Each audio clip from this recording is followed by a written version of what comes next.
예배를 드리지 못하다가 같이 만나게 되니까 찬양하는 것도 그렇고 우리 찬양대 찬양을 듣는 것도 순간순간 감동적인 것 같습니다. 다들 오랜만에 뵙는데 그동안 잘 계셨습니까? 이제 거의 2달 됐죠. 이제 8월 중순부터 잘 되다가 갑작스럽게 이상한 일이 일어나서 여기까지 왔습니다. 그래도 많이 참아주시고 협조해 주신 결과 8월 첫째 주까지의 상황까지 이제 코로나19가 많이 줄어들었던 것 같습니다. 현재까지도 백신이 나오지 않고 치료제도 나오지 않았기 때문에 우리가 할 수 있는 최선의 일은 마스크를 쓰고 거리 두기를 하는 겁니다. 이런 팬데믹은 분명히 지나갈 것이지만 그래도 우리가 분명히 알아야 할 사실이 있는 것 같습니다.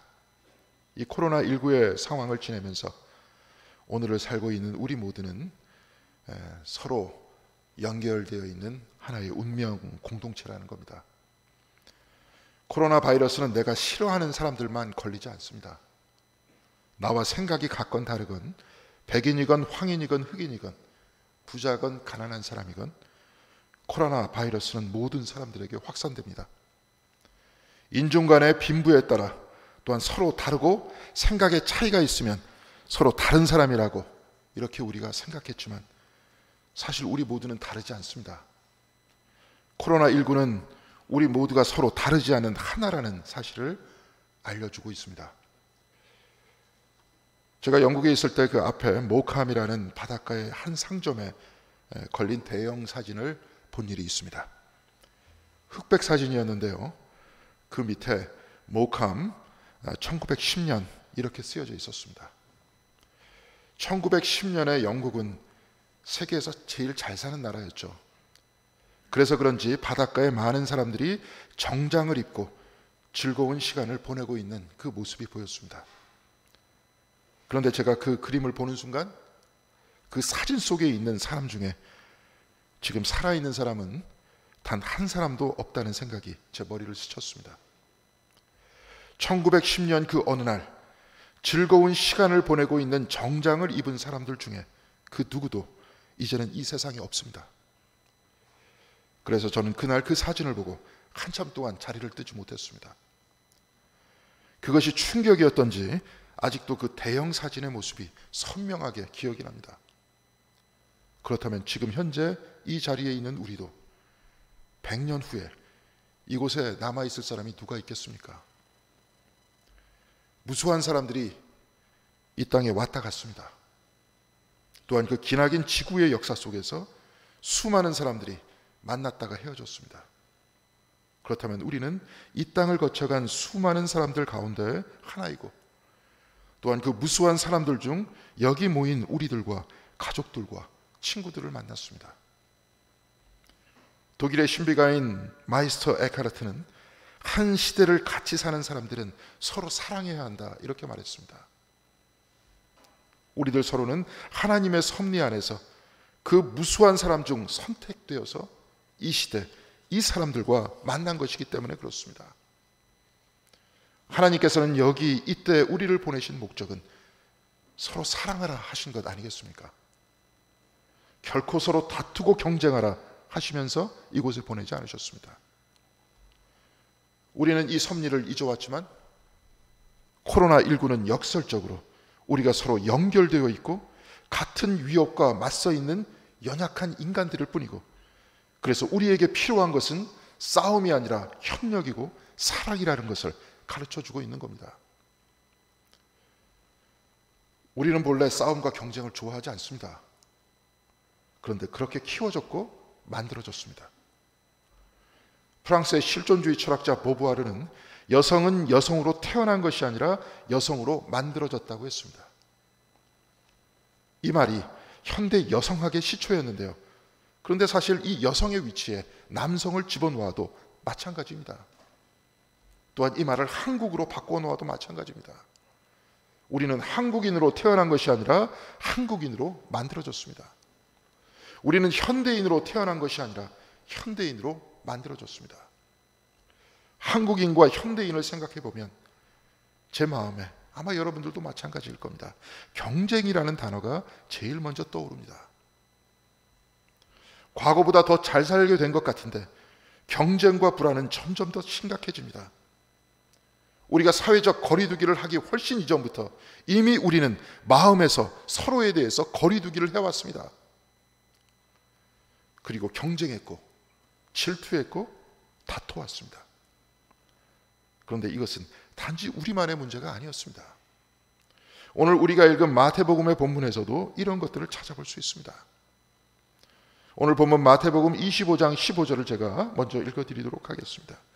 이에 바리새인들이 가서 어떻게 하면 예수를 말의 올무에 걸리게 할까 상의하고 이렇게 말씀하고 있습니다. 그리고 본문 16절에 보니까 바리새인들은 자기 제자들을 헤롯 당원들과 함께 예수께 보내어라고 말씀하고 있습니다. 바리새인들의 제자가 헤롯 당원들과 함께 예수에게 갔다. 이 부분에서 좀 의아해하죠. 왜냐하면 바리새인들은 헤롯 당원들하고 별로 친하지 않기 때문에 그렇습니다. 바리새인들은 당시 유대교의 랍비들이었습니다. 그런데 헤롯은 유대인이 아니고 에돔 사람이었습니다. 로마는 에돔 사람 헤롯의 집안을 왕으로 삼고 유대 땅을 다스리게 했습니다.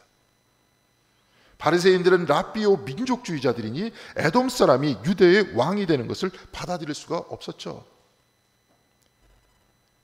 만일 미국이 일본 사람을 우리나라의 대통령으로 만들어서 복종하라고 한다면 여러분들은 어떻게 하겠습니까?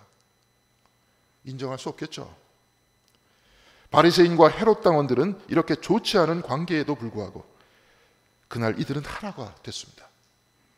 이들은 서로 적이었지만 예수를 꼬투리 잡아서 법정에 끌고 가려는 의도는 서로 정확하게 일치하고 있었던 겁니다. 프랑스의 인류학자 르네 지라르는 서로 다른 사람들이 하나가 되는 방식은 희생양을 만드는 것이라고 했습니다. 서로 공동회적인 희생양을 만들어서 그 사람들을 서로 순간 서로를 향해서 싸우게 서로 하나가 돼서 싸우게 하는 것을 멈추고 다시 일심동체가 되어서 희생양을 비난한다는 겁니다. 성서는 서로 다투는 우리를 서로 사랑하면서 그 싸움을 중지하라고 가르칩니다. 그런데 사람들은 때로는 국가나 권력들은 화해를 시키는 것 대신에 공동의 적을 만들어서 서로 다른 사람을 합치게 하죠. 때로 그 희생양은 연예인일 수도 있고 종교인일 수도 있고 정치인일 수도 있습니다. 신문에 그 어떤 사람의 이름이 나오는 순간 사람들은 모두 한 목소리로 그를 비난하지 않습니까? 이 세상에 갈등이 많고 다툼이 많을 때 해결하는 세상적 방식이 바로 이것입니다. 때로 국내의 분열을 해결하기 위해서 정치인들은 전쟁을 일으킵니다. 그러면 국민들은 일치단결하기 때문에 그렇습니다. 오늘 본문에서 서로 적대적이었던 바리새인과 헤롯 당원들이 하나가 되어서 예수를 희생양으로 만들고 있습니다. 이들은 하나가 되어서 오늘 본문 17절에 이렇게 묻습니다. 당신의 생각에는 어떠한지 우리에게 이루소서. 가이사에게 세금을 바치는 것이 옳으니까 옳지 아니하니까. 만일 예수께서 옳지 않다고 하면 로마의 하수인인 헤롯 당원들이 예수가 세금을 내지 말라고 했다고 하면서 고발할 것이고, 만일 세금을 내어도 좋다고 한다면 바리새인들의 제자들이 예수가 로마에 협력했다고 하면서 고발할 것이었습니다. 그러니까 이렇게 해도 저렇게 해도 예수는 올무에 걸리게 되어 있습니다. 그런데 오늘 본문 19절에 예수께서는 세금 낼 돈을 내게 보이라고 하셨습니다. 그러자 이들은 데나리온 하나를 가져왔습니다. 이때 예수께서는 데나리온의 형상과 글이 누구의 것이냐고 물으십니다. 그러자 사람들은 가이사의 것이라고 했습니다. 그 동전의 앞면에는 가이사 아우구스토의 얼굴이 새겨져 있었습니다. 그리고 이 동전의 뒷면에는 폰티펙스 막시무스라고 쓰여져 있는데 최고의 제사장이라는 뜻입니다. 우리는 예수님을 부를 때 주님 이렇게 부르죠. 그런데 미국의 성서학자 존 도미닉 크로상에 의하면 주님이라는 이름은 원래 가이사 아우구스토에게 주어진 칭호였다고 말하고 있습니다. 그러니까 동전에 새겨진 가이사는 주님이고 최고의 제사장이니 가이사는 한마디로 신이었다는 겁니다. 헤롯 도당뿐만이 아니라 바리새인들까지도 황제의 얼굴이 새겨진 우상을 항상 호주머니에 넣고 다녔던 겁니다. 바리새인들과 헤롯의 도당들은 세금을 내는 것이 좋은가 좋지 않은가 이렇게 물었지만 예수께서는 그 돈에 누가 새겨져 있느냐 이렇게 되물으셨습니다.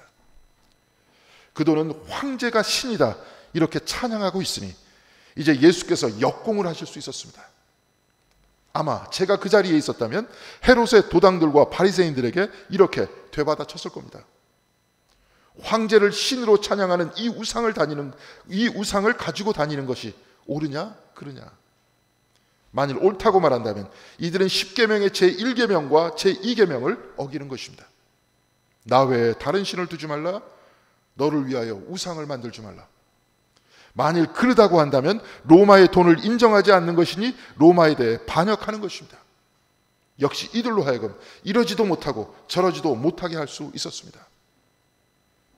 그런데 주님께서는 이런 말들로 이들을 비난하고 공격하지 않았습니다. 당신께서는 이 순간에도 이들에게 진리를 가르쳐 주고 계셨습니다. 예수께서는 말씀하십니다. 가이사의 것은 가이사에게, 하나님의 것은 하나님에게 바치라. 가이사에게 세금을 바치는 것이 옳으냐 틀리냐 이렇게 물었는데 예수께서는 옳다 틀리다 이렇게 대답하시지 않으셨습니다. 대답을 하시기 전 예수께서는 이들에게 이 형상과 글이 누구의 것이냐 이렇게 물으셨죠. 형상을 히라버 성경에는 이콘이라고 되어 있습니다. 이 이콘은 창세기 1장 27절에 하나님이 자기의 형상, 곧 하나님의 형상대로 사람을 창조하시되 남자와 여자를 창조하시고 여기에서 나와 있는 형상이라는 단어와 같습니다. 구약은 본래 히브리어로 쓰여져 있죠. 그런데 이 말씀을 히라버로 번역한 셉두아진트라는 히라버 번역본에서는 이 형상을 이콘이라고 번역하고 있습니다. 한 데나리온에는 황제의 형상이 그려져 있고 우리는 하나님의 형상으로 만들어졌습니다. 황제의 형상은 사람이 만들었지만 창세기 1장 27절은 사람은 하나님이 만드셨고 또한 하나님의 형상이라고 했습니다.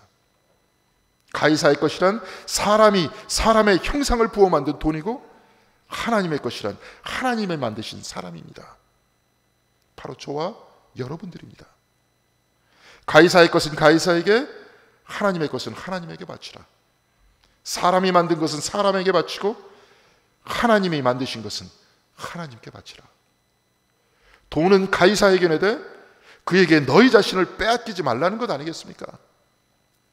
우리는 가이사에게 권력에 바쳐질 사람이 아니고 하나님께 바쳐질 하나님의 형상이고 하나님의 피조물이라는 것 아니겠습니까? 우리는 세금을 내면서 살아갑니다. 이 땅에 살고 있는 이상 어쩔 수 없습니다. 그런데 주님께서는 오늘 이 말씀을 통해서 우리가 누구에게 헌신해야 하는지 말씀하고 계십니다. 우리 모두는 하나님의 형상입니다. 사람의 겉 모양이 하나님과 비슷하게 생겼다고 우리가 하나님의 형상이라는 말씀입니까? 아니죠. 하나님의 성품을 닮았다고 하나님의 형상이라는 것 아니겠습니까? 우리가 하나님에게 바치는 하나님의 형상이라면 그렇다면 하나님의 형상이 무엇이겠습니까? 종교개혁자 루터와 칼빈이 가장 좋아하는 성경 말씀이 로마서라면 감리교를 창시한 요한 웨슬리가 가장 좋아하는 성경 말씀은 요한 1서였습니다. 특히 그 중에서도 요한 1서 4장 7절에서 8절을 가장 좋아하는 그런 말씀이었습니다. 사랑하는 자들아 우리가 서로 사랑하자. 사랑은 하나님께 속한 것이니 사랑하는 자마다 하나님으로부터 나서 하나님을 알고 사랑하지 아니하는 자는 하나님을 알지 못하나니 이는 하나님은 사랑이심이라. 하나님은 사랑이시라. 하나님의 성품은 사랑이시라는 것이죠. 하나님께서는 사람을 만드실 때 하나님의 성품을 주셨습니다. 그리고 창세기 1장 28절에 하나님의 형상을 가진 사람에게 이렇게 복을 내려주셨습니다. 생육하고 번성하여 땅에 충만하라. 땅을 정복하라. 바다의 물고기와 하늘의 새와 땅에 움직이는 모든 생물을 다스리라. 사람을 만드시고 그에게 땅과 물고기와 새와 생물을 다스리라고 하셨습니다. 그런데 무엇으로 다스리는가 하면 하나님의 형상으로, 하나님의 성품인 사랑으로 다스리라. 바로 이렇게 말씀하신 것입니다. 주님께서 말씀하십니다. 가이사의 것은 가이사에게, 하나님의 것은 하나님에게 바치라. 그렇다면 우리가 우리를 하나님에게 바치는 방법은 우리의 사랑을 하나님께 바치고 사랑으로 다스리는 우리의 삶을 하나님께 바치는 것이 아닙니까? 이웃을 사랑하고 이 땅을 사랑하고 마음으로만 사랑하는 것이 아니라 사랑으로 다스리라, 사랑으로 관리하라. 바로 이 삶을 하나님께 바치는 것이 아니겠습니까? 가이사의 것은 가이사에게, 하나님의 것은 하나님에게 바치라고 했습니다. 사랑하는 삶을 하나님께 바치라는 것이죠. 간디의 제자였던 비노바 바베는 간디가 죽은 이후에 했었던 운동이 있었습니다. 부단 운동이라고 하는데, 비노바 바벨은 13년 동안 인도 전역을 걸어다니면서 지주들을 설득해서 500만 에이커에 이르는 땅을 헌납받아서 땅 없는 사람들에게 나눠줬습니다. 그의 일괄적 삶의 모토는 사랑의 힘이 세상을 지배할 것이다. 바로 이 말이었습니다. 그리고 실질적으로 우리나라에서 김진 목사가 사랑의 힘이 세상을 지배할 것이다, 이런 비노바 바베의 글들을 모아서 책으로 편집했습니다. 이 책에서 그는 이렇게 말합니다. 사람들은 사랑이 행복을 가져온다는 사실을 안다. 그러나 사랑이 사회를 변혁시킬 수 있는 힘이라는 사실을 깨닫지 못한다. 정치가들과 정치학을 따르는 학생들은 힘의 숭배자들이다. 그들은 힘만이 사회의 변화를 가져올 수 있는 효과적인 수단이라고 믿는다. 하지만 내 생각에 그것은 환상일 뿐이다. 가족을 한데 묶는 것이 무엇인가? 사랑인가? 아니면 강압인가? 우리는 사랑의 힘을 믿는다. 이는 사회에 철저한 변화를 창조할 수 있는 가장 효과적인 힘이다. 그는 이 사랑의 힘으로 인도를 걸어갔습니다. 그리고 지주들을 만났습니다. 그리고 이들의 마음을 감동시켰습니다. 비노아와 바벨 속에 있는 하나님의 형상인 사랑이 역시 지주들 안에 있던 하나님의 형상인 사랑과 만나서 땅 없는 사람들을 사랑하게 한 것입니다. 그 땅을 받은 땅 없는 사람들, 소작농들은 이 땅 위에서 새로운 삶을 시작했습니다. 과거에 땅이 없었던 그들의 삶은 절망이 지배하고 있었지만 이제 하루하루는 그 땅에서 얻어지는 농작물에 대한 소망으로, 또한 사랑으로 살 수 있게 된 겁니다. 비노바 바벨은 간디가 실천한 비폭력에 대해서 이렇게 말했습니다. 비폭력의 의미는 무엇인가? 비폭력은 단순히 폭력을 행사하지 않는 것을 의미하지 않는다. 그것은 너 자신을 사랑하듯이 모든 존재를 사랑하라는 뜻이다.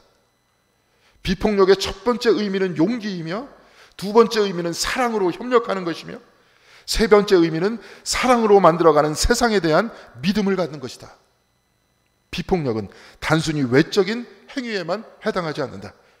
그것은 내적인 믿음이다. 또한 균형 잡힌 사고이고 마음의 평정이다. 비폭력은 곧 사랑이고, 사랑에 의해서 만들어진 세상에 대한 믿음이고, 또한 마음의 평정이라고 했습니다. 비폭력 그 자체는 사랑하면서 믿음을 가지고 기도하는 하나의 신앙생활이라는 거죠. 그러나 이 땅에 2000년 전 예수께서 오셨고 제자들이 예수의 삶을 따라 십자가를 졌습니다. 제자들은 희생으로 이 땅에 교회를 세웠고 예수께서 가르치신 그 하나님의 사랑의 나라를 실천하며 살아갔습니다.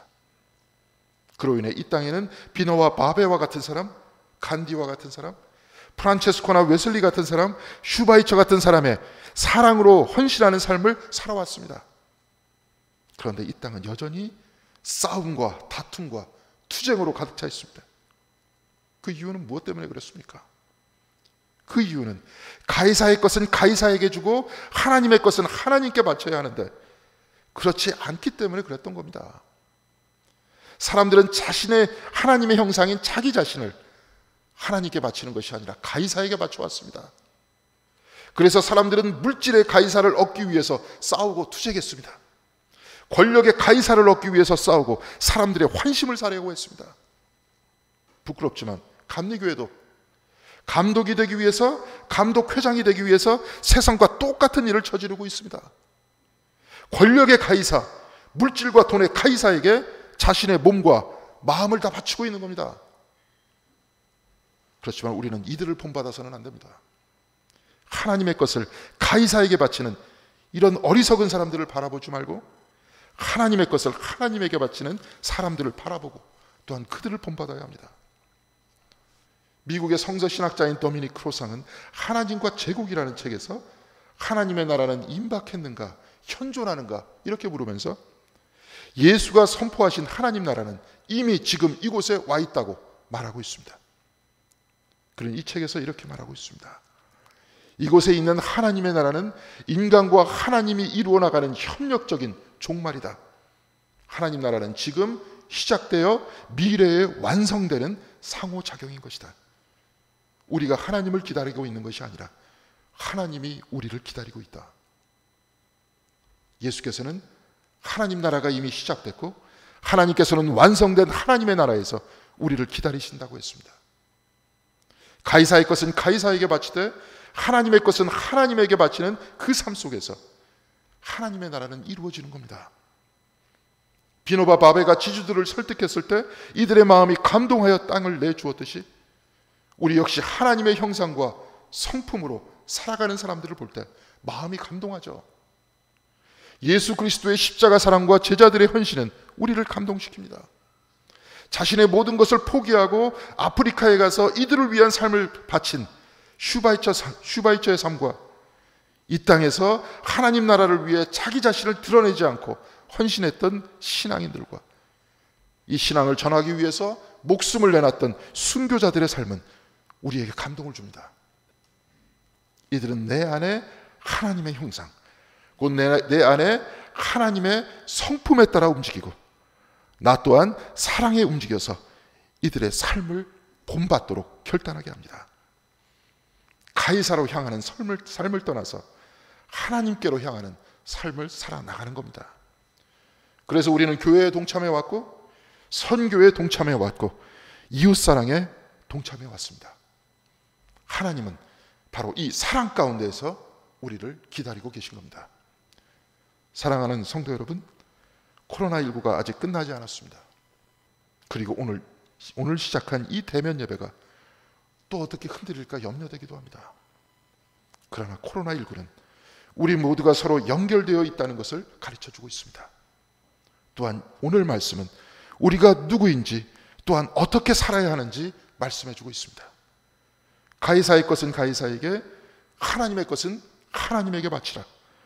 우리 모두는 하나님의 형상이고 하나님의 성품을 가지고 있는 사람이니 사랑하는 성도 여러분, 세상이 가르쳐준 경쟁과 다툼과 싸움으로 일상을 살아가지 말고 바로 하나님의 사랑, 그 성품대로 살아가는 여러분들이 되시기를 바랍니다.